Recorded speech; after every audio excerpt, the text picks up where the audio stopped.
Halo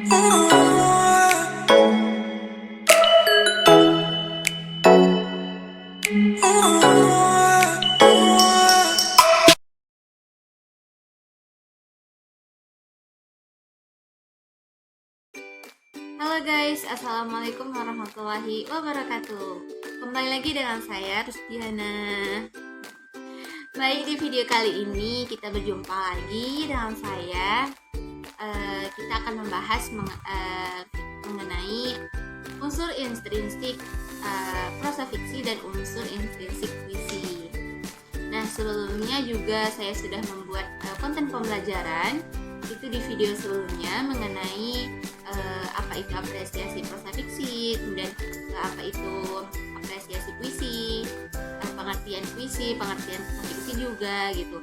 Jadi di video kali ini saya akan membahas unsur intrinsik prosa fiksi dan unsur intrinsik puisi.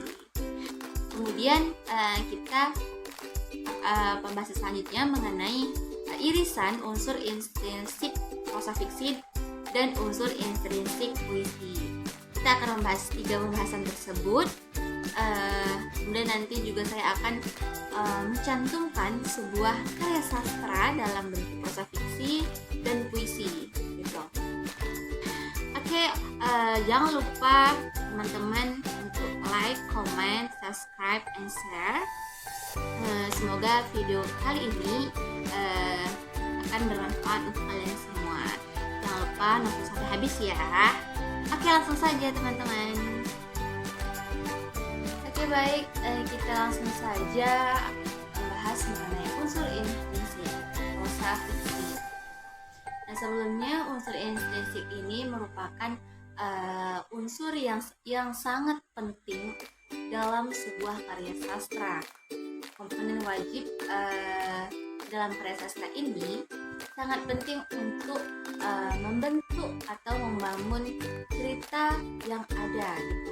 Tanpa unsur intrinsik, sebuah karya sastra tidak akan terbentuk gitu. Nah, setiap karya sastra pasti memiliki unsur intrinsik di dalamnya.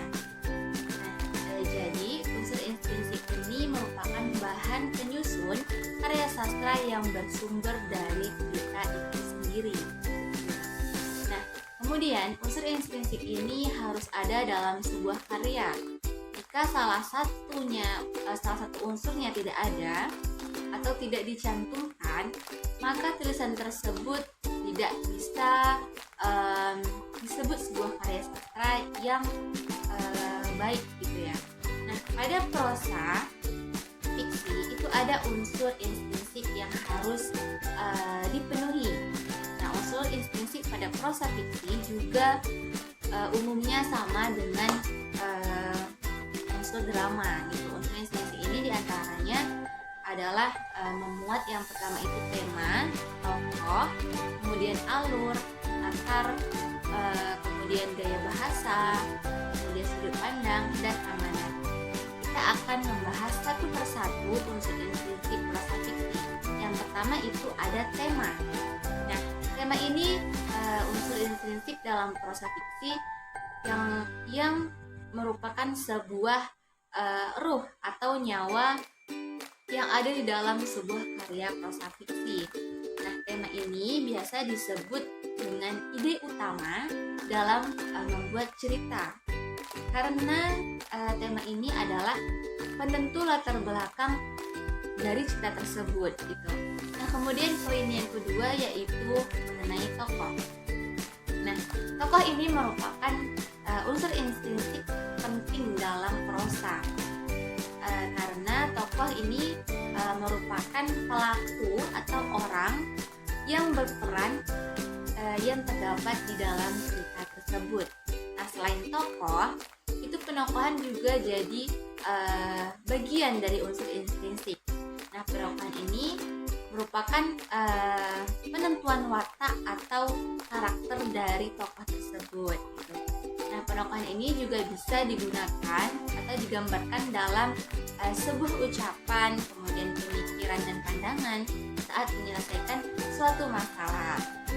Kemudian poin yang ketiga itu ada alur. Alur ini sebagai unsur intrinsik adalah jalan ceritanya. Nah, dalam prosa fiksi memiliki alur yang jelas. Alur bisa memiliki tahapan mulai dari pengenalan, kemudian penanjakannya, kemudian klimaksnya, anti klimaksnya, dan penyelesaiannya. Nah, alur yang digunakan adalah oleh penulis ada dua macam, yaitu alur maju yang menggambarkan cerita urut dari perkenalan tokoh hingga penyelesaian konflik. Kemudian ada alur mundur. Ini adalah alur cerita yang jalan ceritanya itu tidak runtut gitu. Nah, penulis bisa menceritakan tentang konflik terlebih dahulu, kemudian menceritakan tentang awal konflik yang terjadi dan pengenalan tokohnya.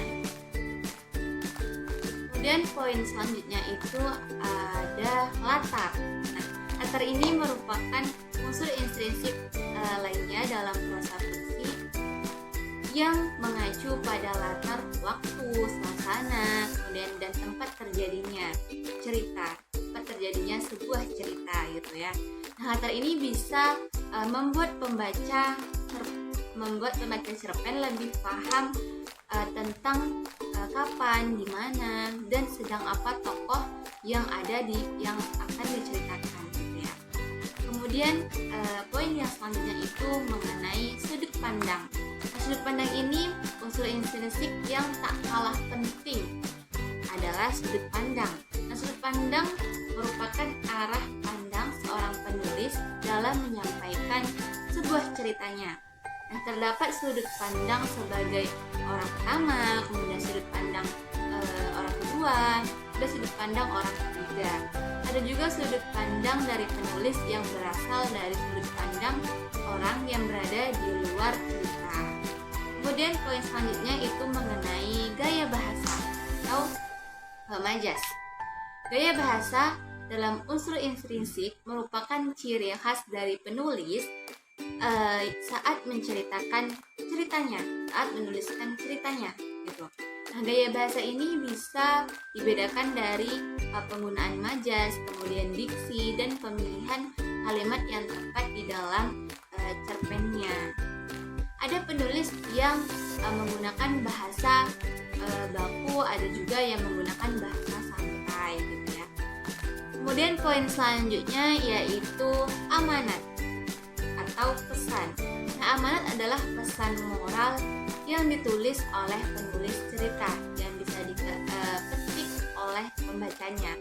Nah, setelah membaca karya tersebut, amanat atau pesan moral biasanya tidak ditulis secara langsung, melainkan tersirat gitu ya.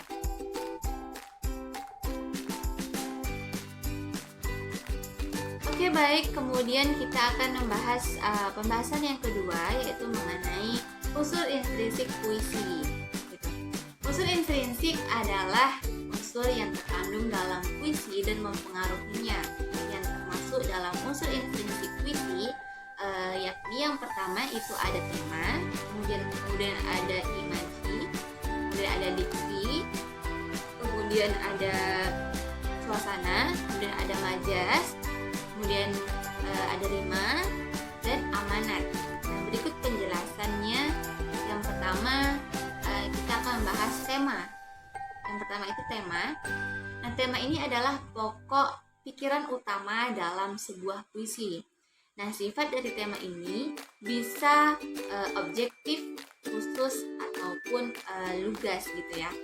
Kemudian tema paling umum pada puisi meliputi tentang tema cinta, kemudian ketuhanan, kemudian kritik sosial, alam, keadilan, kemanusiaan, hingga perjuangan.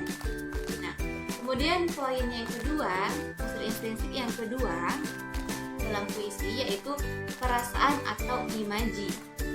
Nah, puisi merupakan sebuah karya sastra yang memuat gambaran atau ekspresi diri dari perasaan penyairnya.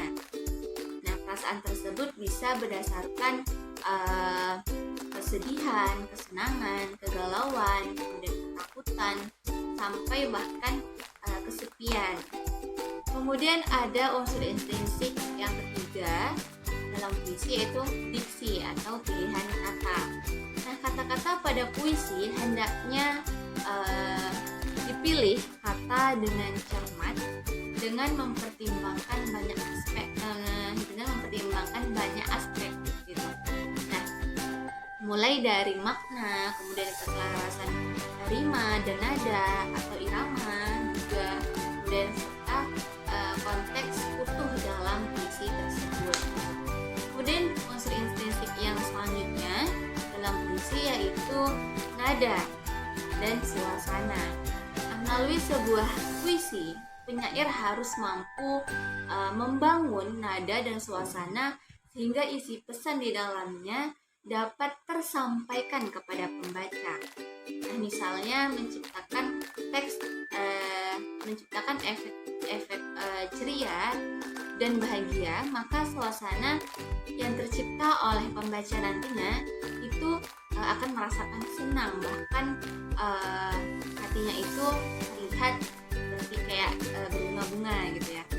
Kemudian unsur intrinsik selanjutnya yaitu majas atau gaya bahasa.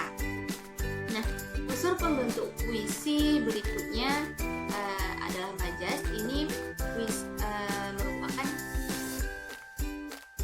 puisi yang identik dengan bahasa figuratif, yaitu bahasa yang dipakai penyair untuk mengungkapkan sesuatu dengan cara yang tidak biasa atau bermakna kiasan gitu. Nah, penggunaan majas atau bahasa kias ini bertujuan untuk menimbulkan kesan seperti majas hiperbola, metafora, kemudian majas personifikasi, kemudian dan sebagainya gitu. Kemudian unsur intrinsik selanjutnya itu adalah rima. Rima adalah persamaan bunyi atau perulangan bunyi dalam puisi yang bertujuan untuk menimbulkan efek keindahan. Nah, rima ini terdapat pada akhir setiap lirik. Misalnya rima berpola selaras a a a a, kemudian rima silang a b a b, atau rima kembar a a b b gitu. Kemudian unsur intrinsik selanjutnya yaitu ada amanat. Nah, amanat ini bentuk pesan atau wejangan. Biasanya amanat akan ditulis sesuai dengan keinginan penyairnya gitu. Nah, amanat dalam puisi memang dapat dirumuskan sendiri, tapi ada juga yang mengutip nasihat dari orang lain. Oke, baik. Bahasan yang ketiga selanjutnya yaitu mengenai irisan antara unsur intrinsik prosa fiksi dan unsur intrinsik puisi. Nah, kita nantinya akan mencari elemen-elemen unsur intrinsik dalam sebuah karya sastra prosa fiksi dan karya sastra puisi. Nah, untuk pembahasan ini kita akan menggunakan sebuah tulisan atau dalam bentuk PowerPoint. Nah, jadi langsung saja kita akan membahas pembahasan yang ketiga mengenai irisan unsur intrinsik prosa fiksi dan unsur intrinsik puisi. Mari kita membahasnya.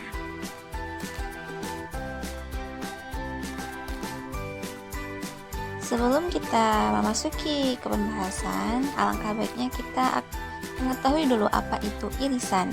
Nah, irisan ini merupakan irisan antara unsur intrinsik puisi dan unsur intrinsik prosa fiksi. Biasanya selalu merujuk ke elemen-elemen seperti tema, amanat, sudut pandang, tokoh, latar, alur, dan gaya bahasa yang dapat ditemukan dalam puisi maupun prosa fiksi. Nah, meskipun memiliki bentuk yang berbeda, kedua jenis tulisan ini dapat memuat beberapa elemen-elemen ini untuk menyampaikan pesan dan cerita kepada pembaca. Nah, ini merupakan contoh karya sastra dari prosa fiksi, yaitu cerpen Menantikan Bidadari. Di sebuah dataran tinggi dekat lembah Dieng, hiduplah seorang pemuda yang bekerja sebagai pengembala kambing. Namanya Dewa. Sudah bertahun-tahun lamanya dia menantikan kedatangan bidadari, namun belum juga tiba. Ayahnya berpesan untuk menunggu bidadari itu setiap matahari terbit di lembah Dieng. Sudah 30 tahun lamanya Dewa melaksanakan perintah almarhum bapaknya. Namun, kini dia mulai gusar. Apakah yang dia tunggu selama ini benar-benar ada atau tidak? Tepat di umurnya yang ke-30, Dewa bertemu nenek pencari kayu bakar. Mereka bercakap-cakap hingga nenek itu memberikan sebuah kata-kata yang membuat Dewa tersadar. Untuk apa kamu menunggu bidadari? Dia tidak akan pernah datang. Bidadari tidak diciptakan untuk menikah dengan manusia bumi. Maka carilah wanita dari bangsa manusia untuk menjadi istrimu, kata nenek itu. Sejak saat itu, Dewa sadar bahwa petuah ayahnya tidak bisa dipercaya. Dia menyesal menghabiskan waktu 30 tahun untuk menunggu sesuatu yang tidak pernah ada. Kemudian ada contoh puisi yang berjudul Karangan Bunga karya Taufik Ismail. 3 anak kecil dalam langkah malu-malu datang ke Salemba sore itu. Ini dari kami bertiga, pita hitam pada karangan bunga, sebab kami ikut berduka bagi kakak yang ditembak mati siang tadi. Nah, baik, langsung saja kita akan membedah unsur intrinsik prosa fiksi, yaitu cerpen yang berjudul Menanti Bidadari, dan unsur intrinsik puisi yang berjudul Karangan Bunga karya Taufik Ismail. Nah, di sini sudah tertera bahwa dari cerpen Menantikan Bidadari ini terdapat unsur intrinsik yang pertama, yaitu ada tema. Tema dalam cerpen tersebut yaitu kehidupan. Kemudian ada unsur intrinsik yang kedua, yaitu sudut pandang. Nah, sudut pandang ini adalah sudut pandang orang ketiga. Kemudian ada amanat. Nah, amanat dari cerpen ini adalah petuah orang tua tidak selalu relevan dengan kehidupan masa kini, perlu menyesuaikan dengan kenyataan dan perkembangan zaman. Kemudian kita ke puisi, Karangan Bunga karya Taufik Ismail. Nah, unsur intrinsik dalam puisi ini, yang pertama itu ada unsur intrinsik tema. Temanya yaitu tentang kepahlawanan. Kemudian ada unsur intrinsik yang kedua, yaitu sudut pandang. Nah, sudut pandang ini juga sudut pandang orang ketiga. Kemudian ada unsur yang terakhir, yaitu unsur intrinsik amanat. Nah, amanat dari puisi ini adalah kita harus menghargai jasa para pahlawan dan kita harus meneruskan perjuangan para pahlawan. Nah, dapat ditarik kesimpulan dari irisan tadi, yaitu hasil pembedahannya, yaitu irisan yang ditemukan meliputi elemen-elemen tema, amanat, dan sudut pandang yang terkandung di dalam cerpen Menantikan Bidadari dan puisi Karangan Bunga karya Taufik Ismail. Oke, baik, itu saja mengenai pembahasan kita dalam video kali ini. Semoga bermanfaat untuk kalian semua, dan jangan lupa juga untuk like, comment, subscribe, and share. Untuk teman-teman, saya ucapkan terima kasih sudah menonton video ini sampai habis. Ditunggu juga untuk video saya selanjutnya. Saya akhiri, wabillahi taufiq wal hidayah. Wassalamualaikum warahmatullahi wabarakatuh. Bye bye.